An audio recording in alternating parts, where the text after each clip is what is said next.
So, welcome everyone. Today, we'll talk about non interference. Last time, we were talking about detachment, and you will see how these two topics are kind of connected.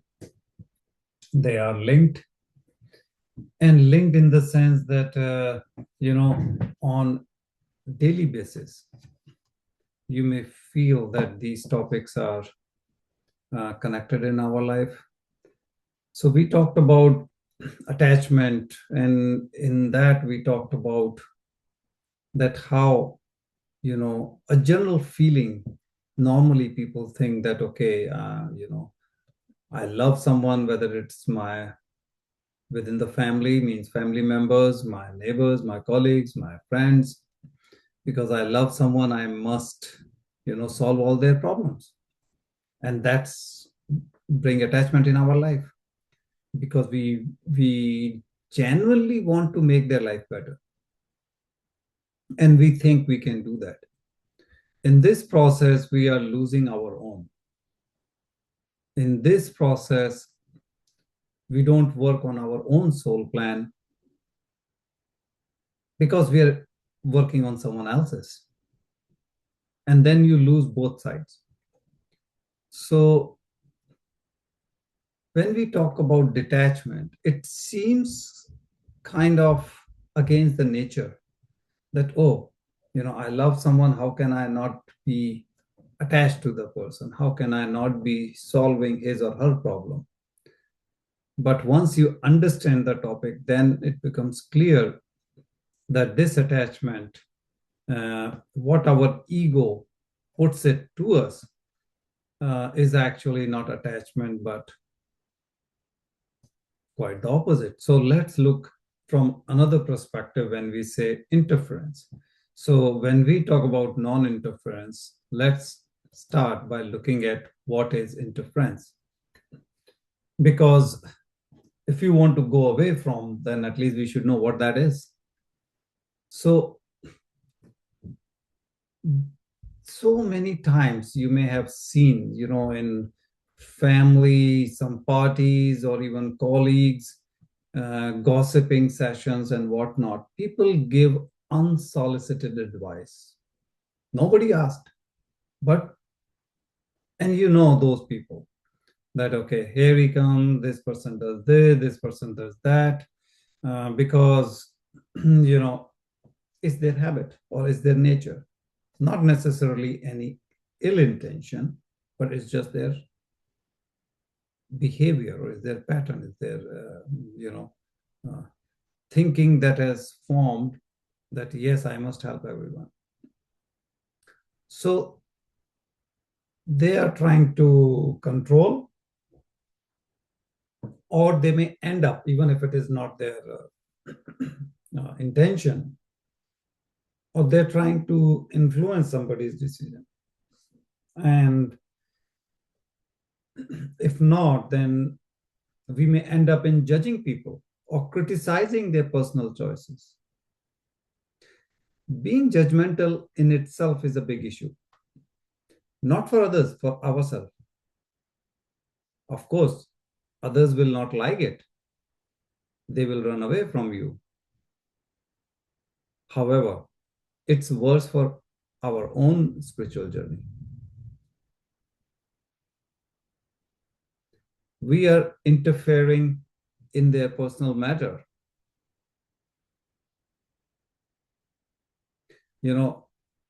People advise on marriages that, this is how married couple should run their marriage, or, work it out. We're trying to tell the person about the choices in terms of career, choices in terms of subject selection, choices in terms of friend selection, all those kind of things, unintentionally or intentionally, but it starts coming. We tell our kids, what kind of friends do you have? You should not be friend with this person. Look at that person, and then we start comparing. So this judgmental nature very quickly also brings comparison. And constantly we are advising lifestyle choices. Sometimes we end up commenting on the physical appearance, uh, and all kind of behavioral thing. We may be genuinely concerned about them. We may be, you know, really have some curiosity what's happening, and that's why we are asking sometimes a lot of things. And sometimes we may not know, but our nature, or I may not know that my nature is being, judgmental, and that's why I'm doing it, or I'm trying to control. Even if that's not the intention, the end result becomes that we end up perceived like that. Oh, that person, he will always try to control. There are people, the moment they enter in a party, they have to grab everybody's attention. Whatever everyone else is talking or not, they will just force themselves in their topic, their comment, their everything, and grab the attention, because that's their nature, that's their behavior, and they may be not in a full control. It just happens. So because of all those things, what happens? It becomes interference. And one common thing is like that genuine concern. My aged parents, my child, oh, I have to tell my child what to do, and those kind of things. My friend is going through a hardship, I know this is a good solution, or this is what you should do, and all those things. So healthy involvement is when someone asks for help or asks for guidance. That is healthy. I'm asked and I'm giving whatever advice, whatever guidance, whatever wisdom I have, knowledge, I'm sharing that. That is healthy. Nothing wrong in it. But without being invited, when I'm imposing my views, my thoughts, my guidance, doesn't matter which way I put it or which way I sugarcoat it, it is interference. If I'm not asked, why I'm opening my mouth? General discussion, fine. But when you are being specific to a person, so what is the bottom line? Offer support, not control. And when do you offer? Only when asked. So, like we talked about, a very common theme becomes the conflict between compassion and this interference. Compassion, again, it could be your aged parent, because we feel it's my responsibility at this age, I have to help them, I have to guide them. We forget they are our parents, our kids, from early stage to even universities and whatnot. We keep telling them, do this, do that, pick this subject, this career, this company, don't work, don't, or cities where you should be working, all kinds of things. So what is this thin line, the difference between compassion and interference? Yes, compassion, it comes from awareness, love, but there is a notch higher when we talk about interference. There's the ego. And most of us, if we are new to meditation, if we are not into spirituality in general, we don't realize that our ego talking. And what do we say? We say, oh, no, it is my compassion. So very soon, this love is overpowered by the ego. Ego, whose ego? My ego, not the other person's, because the other person never asked for this advice. In compassion, we should be respecting the other person, means respecting the choices he or she is making. But when we interfere, what do? We are trying to influence, we are trying to change. Compassion means I'm only opening my mouth when asked, when I'm requested, hey, can you tell me, can you help me, can you share, or whatever, I'm going that much. Interference, nobody asked, and I'm here with my advice. I'm here with my guidance. And guidance with all kinds of things, all topics. So, what does compassion do? It empowers the person. What does interference do? Interference basically create negativity. Either it will make the person dependent, that without this, I cannot do anything because I have no thinking on my own. I've never experimented. I don't even know what works and doesn't work for me. Someone else is making all the decision. Someone else is controlling my life. So at the end, what will happen? You may say, oh, I chose the perfect career for my child, or the subjects and this and that. At the end, you're making the person weaker. You cannot be with your child 24/7 forever. The person has to make day-to-day basis decisions, and if person is not capable, the moment you go away, the person will fall apart. Even if you say you know the person very well and you are making the best choice, which is not possible because we do not know. We don't even know ourselves. If I don't even know who I am, how can I know the other person, even if it is my own child?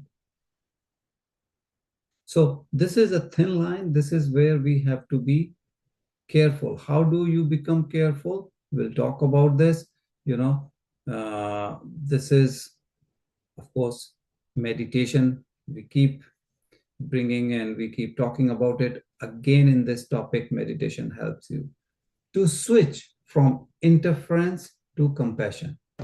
Because in our mind, we think we are, because of compassion, doing this, but once we really look deep dive, genuinely when we look, we find, actually it's not compassion, it's I'm interfering. But then there is another situation arising here, which is entanglement. Which entanglement? Karmic. So what's happening is I'm interfering, I'm forcing myself in someone else's karmas or the life, or basically this whole energy, if you call it. Every person has their own soul plan, rebirth planning, karmic cycle, whichever way we take it. So, what are we doing? We are unknowingly entering in that energy zone. We are interfering with their learning process. We are taking part in their karmic cycle. And now you are creating a new bond, new karmic bond with that person because you are interfering.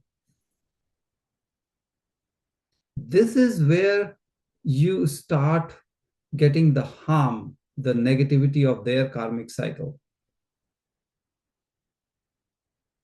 This is where interference can hurt you karmically. You have no idea, right? People go and advise everyone, all the colleagues, all neighbors, all friends. How do you know?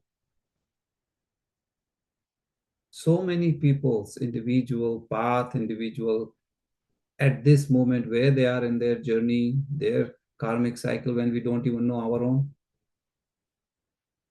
So it's like it's like, especially during COVID days, it was very prominent. So, but even day to day, even now, the more surfaces you go and touch, you open the door, you are opening your, say, right from the car, your own vehicle, then you go to the office door, then your desk, then computer, then whatever you go, you're making coffee, then you go in the cafeteria area, kitchen area, whatever you may have, workplace, or otherwise you are again touching cups, the coffee maker, whatever else. The more things you are touching, the more probability wise, it's more probable that you may catch some infection. So what do? We say, hey, keep washing your hands. Especially when the season changes and all, everybody sneezing, coughing. Again, we say, oh, season changing. What do? Keep washing your hands. This is a whatever, depending on fall and spring, doesn't matter. Similar thing happens with the karmic cycle. You are touching with so many people's karmic cycle, you will create karmic entanglement. So it doesn't matter what excuse you give to yourself. Oh, it's my daughter, my son, my parents, my this and that. You are interfering, you are touching that surface. Every surface will have some germs, and hence you wash your hand. When you touch karmic cycle, do you even know what is the equivalent in karmic cycle of washing hand in terms of germs? You say, okay, I washed my hand, all the germs are gone, I'm good. But how about karmic cycle? How about karmic energy? And this is where it comes when we talk about energetic entanglement.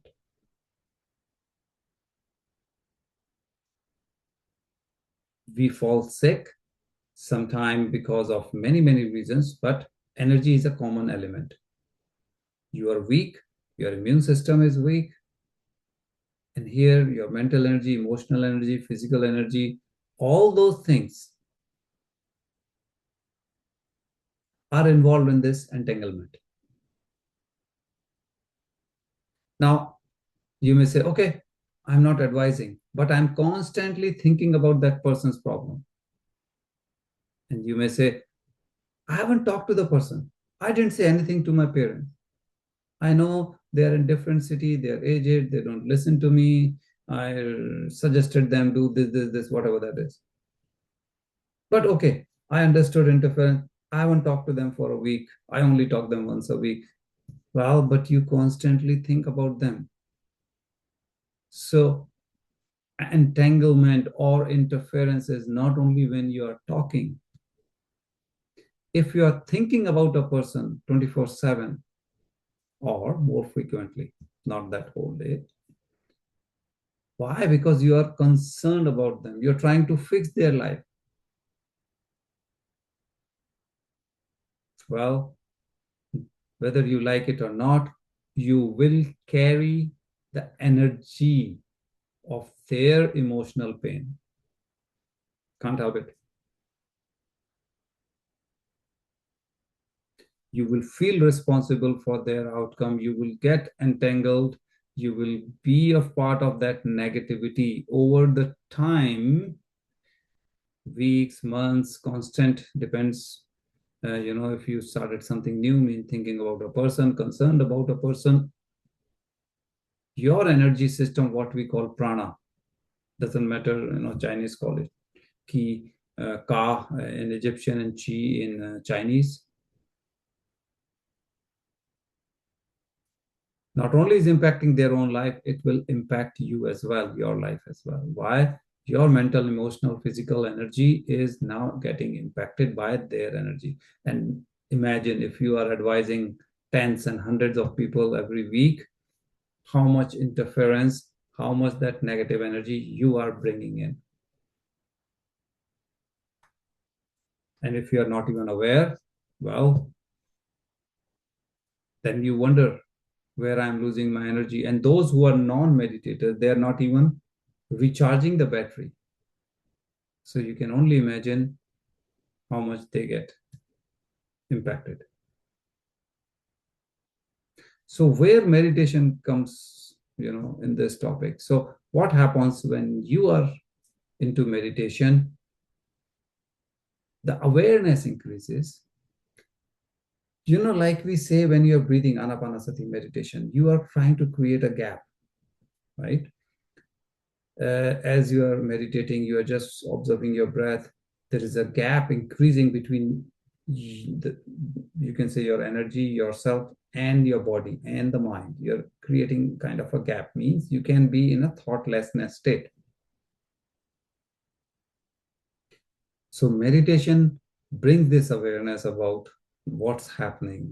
It brings non-interference skill set, if I may call that, automatically. You start realizing that every individual is having their own journey.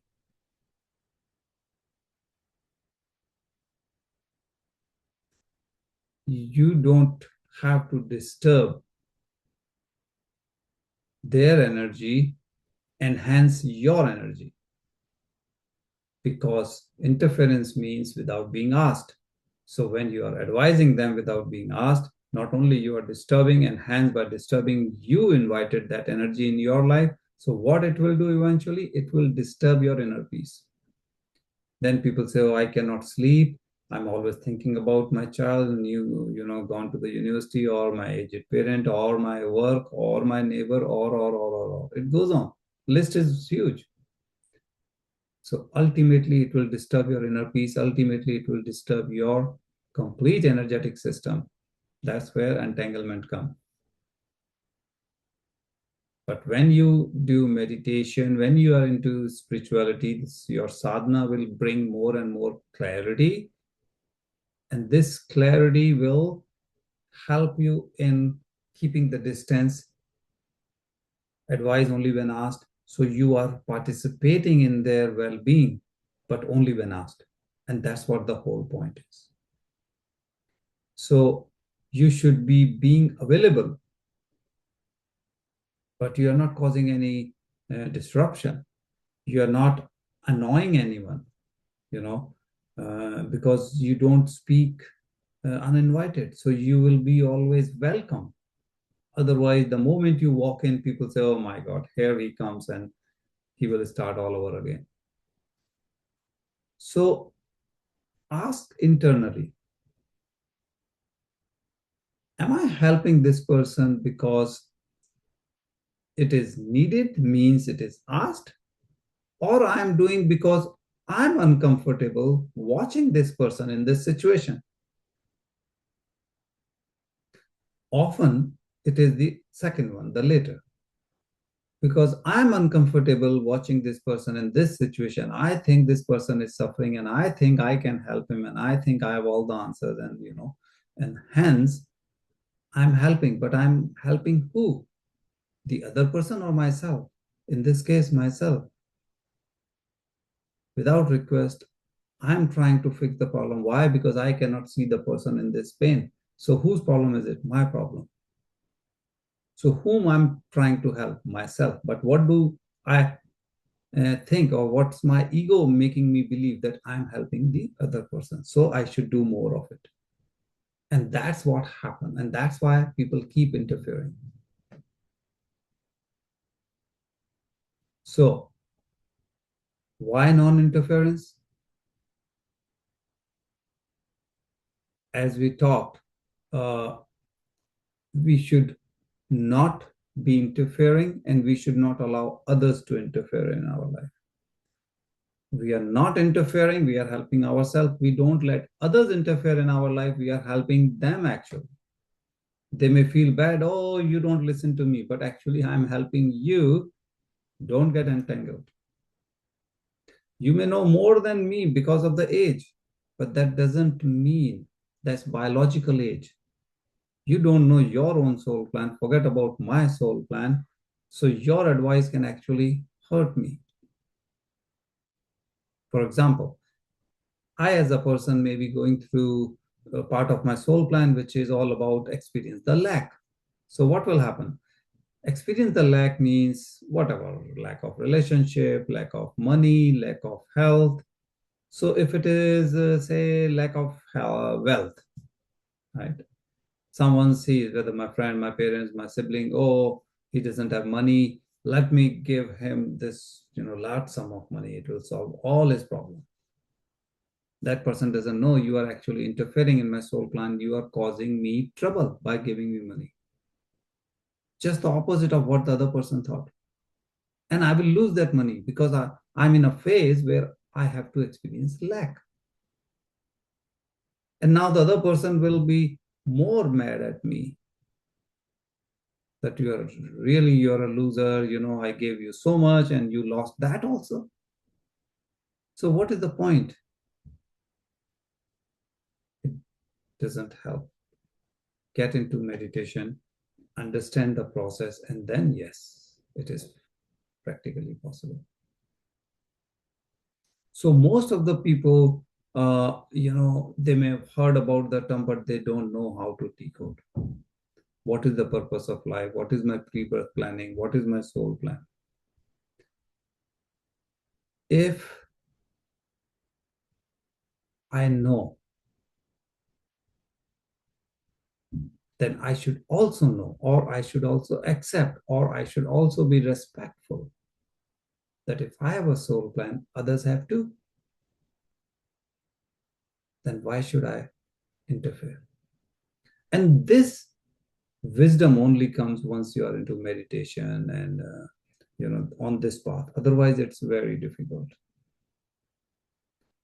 This pressure from society, your peer pressure, your relatives, and all those things will be just, hey, your son is not getting married, or your daughter is not getting married, or their whole life, or which career, why this career, and why going here, why not there. Every step, people will keep talking because that's a simple thing. You don't need any degree for that. People will just comment, people will just say. We have to be strong enough that I can shrug off all those, you can say, the negative energies or non-necessary item I should be even getting involved in.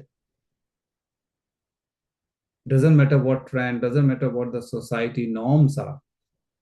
Go by your soul plan, your wisdom. So generally everything is based on the physical side, not the energetic side. Means we are talking with respect to the physical body, not the soul, because that's what society is all about. So what will happen? We are talking with respect to money, with respect to society says success means this. Promotion means success. I didn't get promotion, I will be looked down at. Somebody will think, wow, loser. 3 years you didn't get, and look at that fellow, in 1 year he got it. Everything in society is all about, with respect to the society's norm. And generally it goes by definition based on money, based on status, based on all those materialistic things. So then the question is how to stop interference. So the very first thing is, because it is unsolicited, stop advising. Control on that urge that, no, I have to advise, I have to tell. Of course, this requires calmness. This requires stability inside you. And that comes with sadhana. You understand that, well, if I don't know who I am, how can I know others? I cannot know practically that what the other person is thinking. I may have some idea, but not entirely. And if I don't know the other person, I don't know the soul plan, then why interfere? Gossip is one thing which is like a negative thing, but it's very, it's like a magnet. It pulls a lot of people. Anyone who is little either initial stages of your journey or little weaker in spirituality can be easily attracted towards gossip. It's like sweet drink. Yeah. Any drink which is sweet or things like that is loved by more. If you like for most of the kids, you put Coke on one side and say coconut water on one side, they may end up picking Coke, though coconut water may be much healthier. So it's just the stage where you are in your path, in your journey. So if you want to interfere in other life, just think, like, if you cannot control your urge that no, I have to help, just think, how do you feel when other comes in your life and give you free advice, give you unsolicited advice, gives you all the things to do which you know you will not do or you don't like. So when you don't like others coming on their own and telling you all kinds of things, why would other like you doing the same to them? So there are different ways one can look at it, but bottom line is, when will all these things make sense? when you have some calmness inside you. Calmness, you will get it through meditation. So that's why we keep coming back on whether we call it meditation. You may do, what we call any part, whether it is pranayam, yoga, all the three basically goes in that path only. So when all the three are going in that part, you don't have to worry, because ultimately you are getting into that zone. So once you get to that zone, you will understand that yes, I should not interfere because it doesn't help. And once you get into that zone, then following it is very easy. Automatically, you get away from that energetic entanglement or the karmic debt. Otherwise, you are touching, becoming a part of so many people's karmic cycle. So, Masters, uh, here we end our session today. So, if anybody has any question, yeah, please feel free to raise your hand, unmute yourself, and if you have any experience, we can, take that.